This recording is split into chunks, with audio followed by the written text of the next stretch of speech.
Okay, nakakatawa to ah. Eto si ano to eh, si Hungarian. Hungarian. Hungarian ba? Ay ba, basta bahala na, si Richard Hungarian to. So, ginagaya niya po ang senador natin, ang tumatakbo buong senador natin na si Philip, at epektibo daw po siya. At sana naman ikwento mo naman po, paring Philip, kung paano ka naging epektibo.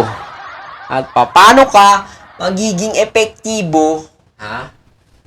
Kagaya na lang ng jingle mo na yan. Okay?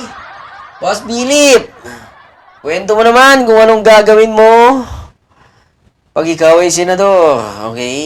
Hindi yung pangit yung ano ha, yung tsaka kapag naging senador ka, tsaka ka palang mag-aral. Okay? Pangit yun, bossing!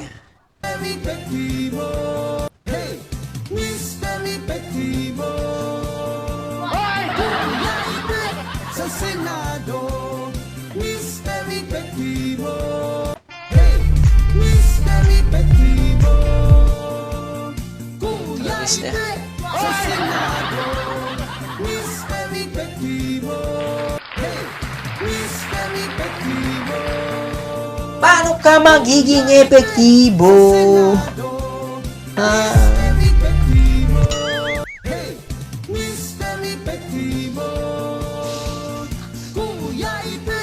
Sa Senado, Mr. Epektibo. Hey, Mr. Epektibo. Stand tayo! Ha?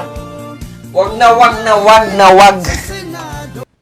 Yung ninyong magawa-gawang number 1 tong tao na to, ha? Please lang, mga bubutante ng Republika ng Pilipinas. Mga bubutante, nakaparehas ko. Inaamin ko nagkamali ako nung aking huling pagboto. Ha? Pero this time, I will be a greatest people of this republic. And I promise to the people, I will vote surely and significantly and prudentially obviously.